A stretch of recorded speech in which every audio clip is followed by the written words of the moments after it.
22 करोड़, बस इतने में एक ऐसी कंपनी खरीदी गई जिसका रेवेन्यू था ज़ीरो, बिल्कुल ज़ीरो। और आज सिर्फ 3 साल बाद वही 22 करोड़ 4,700 करोड़ रुपए बन गए हैं। ये कोई शेयर मार्केट नहीं था, ये कोई क्रिप्टो नहीं था, ये था एक डेट कोला ब्रांड। और ये किया मुकेश धीरूभाई अंबानी ने। तो सवाल यह है कि उन्होंने उस डेट कोला ब्रांड में ऐसा क्या देखा जो पूरी दुनिया नहीं देख पा रही थी।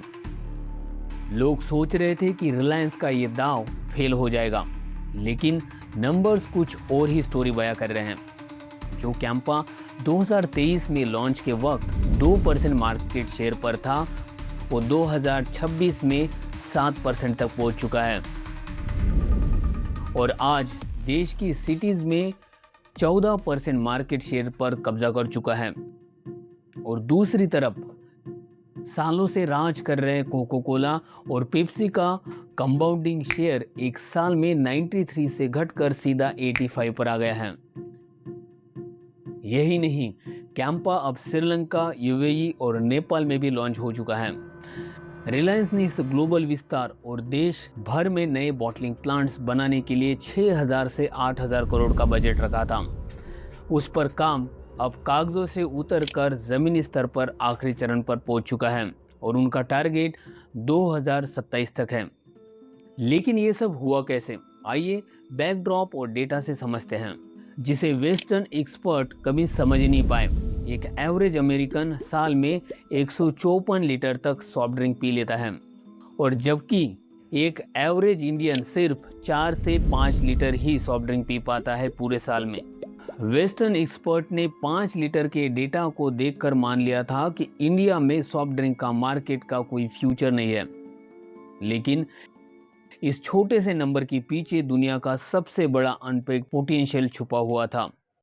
इंडिया का सॉफ्ट ड्रिंक मार्केट आज 60,000 करोड़ का है और हर साल 5% की रेट से बढ़ते जा रहा है। यानी हर साल बिना किसी एक्स्ट्रा एफर्ट के 3,000 करोड़ का मार्केट रेवेन्यू मार्केट खुद ब खुद क्रिएट कर रहा है। मुकेश अंबानी ने इस 5 लीटर नंबर में 60,000 करोड़ का फ्यूचर देख लिया था। अब इस पूरी मिस्ट्री को समझने के लिए थोड़ा पीछे चलते हैं। ये बात है 1949, जब प्योर ड्रिंक्स ग्रुप ने इंडिया में पहली बार कोको कोला को इंट्रोड्यूस किया था। उन्होंने उनकी बॉटलिंग प्लांट शुरू की थी और यही वो कंपनी थी जिसने इंडिया की सॉफ्ट ड्रिंक इंडस्ट्री का ये बेस तैयार किया था।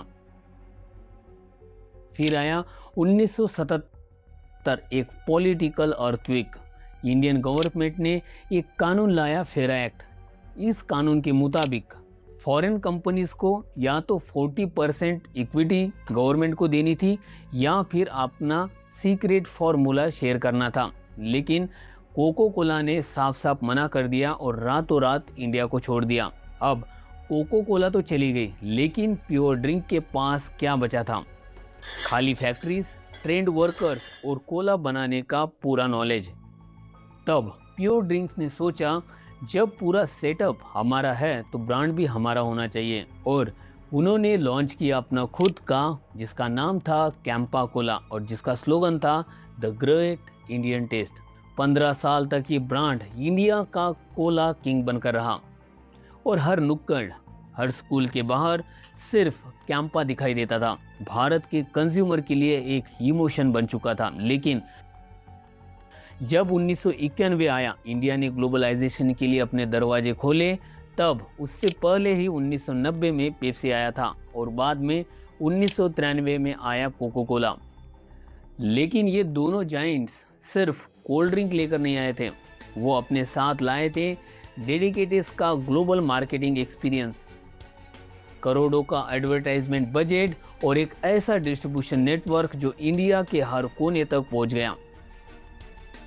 कैंपा कोला ने इसे टक्कर देने की बहुत कोशिश की, लेकिन कोक और पेप्सी ने इंडिया के दो सबसे बड़े इमोशन को कैप्चर कर लिया था, क्रिकेट एंड बॉलीवुड। उन्होंने शाहरुख खान, सचिन तेंदुलकर, सलमान खान जैसे सुपर स्टार को साइन कर लिया था। इतने बड़े बजट के सामने कैंपा कोला का टिकना लगभग नामुमकिन हो गया और रिजल्ट गवर्नमेंट का 777 बंद हो गया।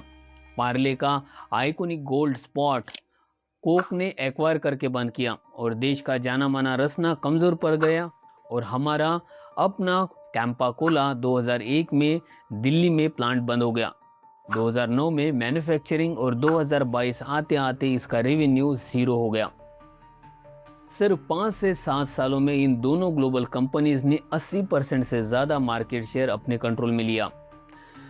30 साल तक कोई भी इंडियंस ब्रांड कोक और पेप्सी के सामने टिक भी नहीं पाया। अब सवाल यह है कि 2022 में मुकेश अंबानी को ऐसा क्या दिखा जो बाकी सबको नहीं दिख रहा था, क्योंकि उन्होंने आइडेंटिफाई किए थे 3 ऐसे हिडन सिग्नल, जिसमें से सिग्नल नंबर 1 है कंजम्पशन ग्रोथ। जैसे जैसे इंडिया का पर कैपिटा इनकम बढ़ेगा, ये 4 से 5 लीटर का कंजम्पशन मल्टीप्लाई होने वाला है। बस इसको थोड़ा टाइम लेगा, लेकिन होगा ज़रूर। सिग्नल नंबर 2 था ऑटोमेटिक मार्केट ग्रोथ।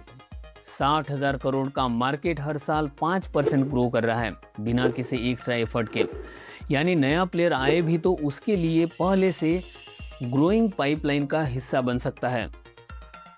और तीसरा सिग्नल था 100 करोड़ का अनसर्व्ड कंज्यूमर। कोको कोला और पेप्सी हमेशा प्रीमियम और अर्बन मार्केट पर फोकस करते हैं, लेकिन असली भारत वो है जहां 1 रुपए का प्राइस भी कंज्यूमर का डिसीजन चेंज कर देता है। वो 100 करोड़ लोग जो पूरी तरह से अनसर्व्ड थे। रिलायंस ने समझ लिया था कि जो इन 100 करोड़ लोगों के बजट में फिट बैठेगा वो पूरे मार्केट का लीडर बन सकता है। लेकिन ये एक ऐसा मास्टर स्ट्रोक है जो आज भी कॉम्पिटिटर्स को समझ नहीं आ रहा है। अगर आपको भी लग रहा है कि रिलायंस ने ये सब सिर्फ एक सॉफ्ट ड्रिंक बेचने के लिए किया, तो आप भी अभी तक इसका कोर बिजनेस मॉडल नहीं समझ पाए हैं। कैंपा कोला दरअसल रिलायंस का वो ट्रोजन हॉर्स स्ट्रेटजी है। 2016 याद है ना, जियो अंबानी ने डेटा कॉस्ट को इतना कम कर दिया था कि बाकी टेलीकॉम कंपनी के पैरों तले जमीन खिसक गई थी। रिलायंस के पास पहले से ही 19,340 से ज़्यादा रिटेल स्टोर हैं, 7,000 से ज़्यादा टाउन में, और 10 लाख से ज़्यादा किराना स्टोर का जियो मार्ट नेटवर्क है, जहां कोको कोला और पेप्सी को यहाँ पर पहुँचने के लिए सालों लगते थे। कैंपा कोला पहले दिन से ही उनके शेल्फ में पहुँच चुका था और असली गोल सिर्फ कोला बेचना था ही नहीं। जब 10 की कैंपा के जरिए इंडिया के 100 करोड़ कंज्यूमर के घर में रिलायंस का ट्रस्ट पहुंचेगा, तो रिलायंस सिर्फ उन्हें कोला नहीं बेचेगा, वो बेचेगा groceries, electronics, fashion, financial services. Campa Cola तो सिर्फ एक एंट्री पॉइंट है, एग्जैक्टली वैसे ही जैसे जियो था। और रिलायंस ने आते ही मार्केट में 3 बड़े डिस्क्रिप्शन किए, जिसमें से पहला है प्राइस डिस्क्रिप्शन। जहां कोक की 250 ml की बोतल 20 रुपए में मिलती है, वहीं कैंपा ने 200 ml की बोतल सिर्फ 10 रुपए में बेची। फेस्टिव सीजन में तो जब कोक और पेप्सी 600 ml 40 में बेच रहे थे, तब कैंपा कोला ने 500 ml सिर्फ 20 रुपए में बेची। एक झटके में मास कंज्यूमर कैंपा कोला पर शिफ्ट हो गए। दूसरा, मार्केटिंग स्ट्रेटेजी। जो थम्स अप सालों से आईपीएल का मुख्य चेहरा था, 2025 में रिलायंस ने 200 करोड़ की स्पॉन्सरशिप करके कैंपा कोला को आईपीएल का प्रेजेंटिंग पार्टनर बना दिया। ब्रांड एम्बेसडर बने रामचरण। कैंपेन था कैंपा वाली सीट। एक ही सीजन में पूरे देश तक ब्रांड विजिबिलिटी पहुंच गई। और तीसरा था डिस्ट्रीब्यूशन। रिटेलर्स को कैंपा कोला पर मिल रहा था 6 से 8% का मार्जिन, कॉम्पिटिटर से कहीं ज़्यादा। सिर्फ 3 साल में 10 लाख किराना स्टोर तक कैंपा कोला की सप्लाई चेन पहुंच गई। इसलिए नॉर्थ इंडिया में रिलायंस ने बॉटलिंग प्लांट असम में खोली। लेकिन दोस्तों, कोको कोला और पेप्सी भी आसानी से हार मानने वालों में से नहीं है। उन्होंने शुरू किया अब तक का सबसे aggressive counter move. Coca Cola ने लॉन्च किया 350 ml प्लस 150 ml फ्री की बोतल सिर्फ 20 रुपए में। और ये पहली बार है कि कोको कोला और पेप्सी ने अपने रेट 25% घटाया है किसी के डर से। और वही दूसरी तरफ पेप्सी ने निकाली 200 ml की शुगर फ्री 10 रुपए में। आंध्र प्रदेश में इसकी शुरुआत हो चुकी है। जब ग्लोबल क्लाइंट अपनी प्राइस कट करने पर मजबूर हो जाए तो समझ लो चैलेंजर ने अपना काम बखूबी निभा दिया है। और दूसरा काउंटर अटैक किया फ्री फ्रीज। वो लाखों किराना स्टोर पर अपने एक्सक्लूसिव फ्री फ्रीजेस इंस्टॉल कर रहे हैं, लेकिन एक टाइट एग्रीमेंट के साथ। एग्रीमेंट में साफ तरह से लिखा है कि इस फ्रीज में कैंपा कोला का एक भी कैन नहीं रखा जाएगा। यानी कैंपा कोला को मार्केट में विजिबिलिटी और कूलिंग स्पेस ही मत दो। एक तरफ है पेप्सी और कोक का प्राइस वॉर और फ्रीज वॉर, और दूसरी तरफ है रिलायंस का अग्रेसिव टारगेट अगले 3 साल में 25% नेशनल मार्केट हासिल करने का। तो सवाल अब आपके लिए, क्या मुकेश अंबानी का ये टॉर्जन हॉर्स स्ट्रैटेजी इंडिया के 100 करोड़ कंज्यूमर का मार्केट कैप्चर कर पाएगी? नए इंडिया के नए अरमान, खुलेगा नया आसमान। या फिर हमारा एक और विदेशी ब्रांड इन ग्लोबल क्लाइंट के कॉम्पिटिटिव चक्रव्यूह में फंसकर दोबारा मार्केट से बाहर हो जाएगा। अगली बार जब भी आप 10 का कैंपा कोला खरीदें तो याद रखना ये सिर्फ रिफ्रेशमेंट ड्रिंक नहीं है, वो भारत के सबसे बड़े कॉरपोरेट वार का एक बहुत बड़ा हिस्सा है।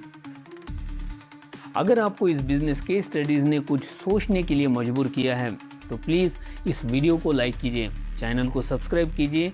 आपके लिए तो ये फ्री है, लेकिन हमारे लिए बहुत बहुत ज़रूरी। ऐसे ही बिजनेस केस स्टडीज़ के लिए मिलते हैं अगले एपिसोड में। Thank you so much for watching.